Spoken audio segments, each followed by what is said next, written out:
I can't think of a better time. Of the people that I met and a lot I stayed in contact with. The teachers were very, very special to us, and that is the reason why I think we have so many great students who come out of this school. Teachers were a respected part of the community. Seeing what happened to some of them was kind of disheartening. Many of us looked at racism as an opportunity to do something. That's what made Douglas High School so great. It was a wonderful way to learn and to grow up. I think it's important for our children, our grandchildren, to see what it was like, how we were, and the changes that were made. My fear has been that Douglas is going to get lost throughout the coming years, and that's one of the reasons why I'm here.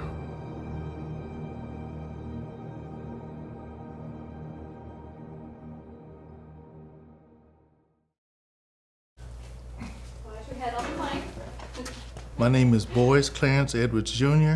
I graduated from Douglas High School in Wewoka in 1959. It was unique with Wewoka in general, and as far as race relations goes, Wewoka is the only town in the state of Oklahoma where blacks didn't live across the railroad tracks. Wewoka, as you know, is a small town, and I think the 1940 census was 10,000 people. There were many students who came to the high school there from outlying rural areas. My name's Bob Anderson, and I was associated with Douglas High School back in the early 50s. The buses was coming from all over, so Douglas High School feeder was the strength of Douglas High School. It took up 2 blocks. 3rd Street all the way to 5th Street was the school. And it was easy for me because I just simply walked across the street. You know, when the bell rang, okay, get in. Everyone knew everyone. And so usually when a child gets in trouble, they go to the principal's office.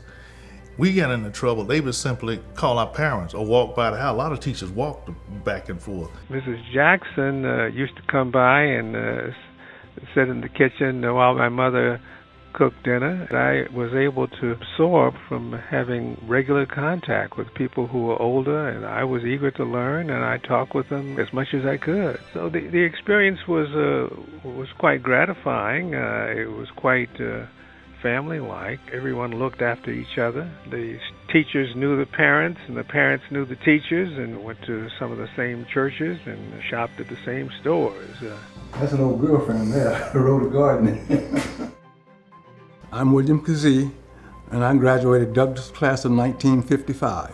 Are you proud that you graduated from Douglas? Very proud, because the teachers were very caring and very insistent that we become good citizens. At one point during Moon's tenure there, the school board had arranged for desks that had been used at Wewoka High School, the white high school, to be delivered to Douglas because Wewoka High School was getting new desks, classroom desks.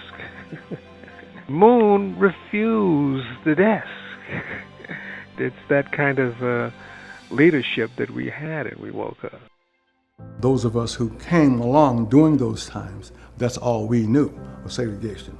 When it's already there, when you come into being, that's a way of life. My name is Henry Brown. I graduated from Wewoka High School in 1962. Well, that's a term that I use, separate but equal, but that's far from the truth. Our school books and everything like that were hand-me-down, pages torn. I'm sure that the government or whoever authorized the driver's training cars for the schools. So when they got the 2 new cars to come in for the students, the white school got the automatic and we got the stick shift. In the separate but equal, we were under a different curriculum from Wewoka High School. When the schools were segregated, the 2 coaches would get together and they would make out their plan. We had our time to play, and the high school, Wewoka High School, had their time to play. And so it was like 2 different worlds. By the time you got in 2 weeks of practice, your first football game would be the 3rd week of September, which would later take it, you know, because we had that flip-flop back and forth like that. So we would oftentimes play our last game would be the first Friday in December. Those schools who fully integrated reap the benefits and skills and abilities of all people in the community. And when they are together, they are one. We had no knowledge of anything was going on. And we look up and we see this white guy with a truck backed up here, and and he was going and taking our football equipment, and the good stuff he was putting in the truck, and the bad stuff he was throwing in the trash. He was like, what are we gonna do? He's taking our equipment. That's when they told us, they said, well, we're gonna be playing football with Wewoka High. Douglas, the white high school, simply wanted to win football games. Usually your upperclassmen kind of took over. So we kind of had an unwritten rule that July the 4th was the last time we were going to be out past what would be curfew.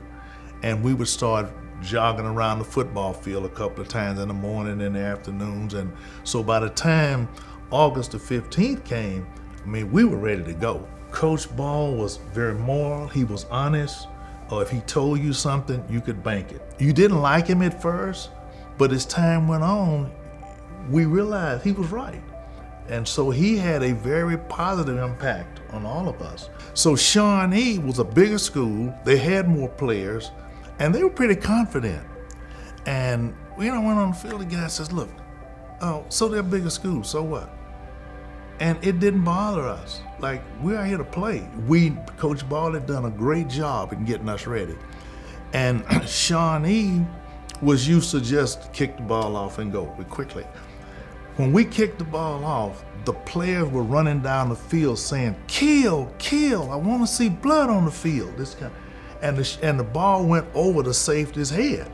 Well, in football, if you've been in your classes, the ball is live until the official blows a whistle. Kenny going down, the ball's laying on the ground, and so he just ran around, picked the ball up, and when he tossed it to the official, instead of the official catching the ball, he threw his hands up and said, touchdown. I'm sorry. And I think that unnerved Shawnee. When the game was over, it was 50-6. And instead of saying, Wewoka defeats Shawnee 50-6, Shawnee paper had, look what integration did to us. Wewoka 50, Shawnee 6. Yeah, that kind of thing, yeah. They want your skills and ability, but they don't want to give you credit for it. After my college graduation, I went to a meeting that took place at Douglas High School. It was set up for teachers and parents, citizens, to determine what the approach to integration was going to be. They wanted to determine the future of the teachers. I recall there being apprehension among some of them because they didn't know what would happen with their futures, how they would earn a living. I don't recall any kind of a special announcement, anything like that. It's just we were told, that school was closing, and we were going over to Wewoka High. And unfortunately, when integration came into being, it broke up a lifestyle, if you will. We had teachers, one of my favorite teachers, Mrs. James. She lost her job at Wewoka Douglas. What about the black teachers and coaches? Very few of them got jobs. Only had one teacher that made the transition over. That was Mrs. Gorman, and she was an English teacher over at Douglas and became the librarian over at Wewoka High. I did not want to go to the white school. And that's when my mom told me, she said, we worked too hard for this to happen. You going to that integrated school. And I remember the first day, the bus come by and picked me up after integration took over. This white guy, I sat down by the seat of him, beside him. He jumped up and moved. There were some growing pains, but in the end, I think people benefited from that, yes. We couldn't think of a better way to have done that than the way it was done at Wewoka. Yeah, it was. I think that was the safest and the best way. Gradually got to know, gradually felt comfortable being with each other, and over a period of time, I think that was the right thing to do. In the early 1920s, 25, 26, 27, in that area, there was no high school for black students here. A situation occurred in this country that caused us to have a school like that.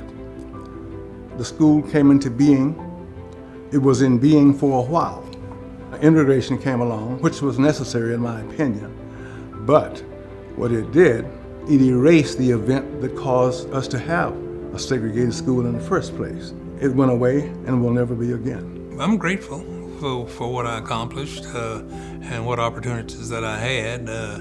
Probably, continuing, if segregation had continued the way it was, those opportunities would not have been there. I knew that there were students who had done really well out of Douglas, but in doing my research, I was amazed at how well some of them had done. It was just simply amazing. Chester Pittman became a celebrated running back at Oklahoma State.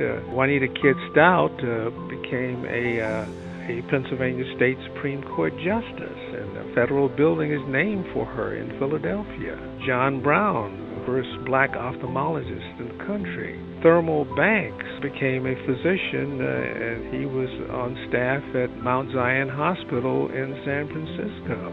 Many people came out of that system of segregation and succeeded and did very well in life. I believe that history is lost. A part of society is lost. Douglas, under the conditions and circumstances that it came into being, is no longer going to be. And as time moves on, there will come a time when no one will have anything, will not know anything or remember anything about Douglas. There will come a time when, if it has not been journalized like you are doing here, it will not exist in people's minds or lives. 10, 15, 20, maybe 30 years, Douglas will not exist. It will never have existed in many people's minds. It will be something that's lost in history.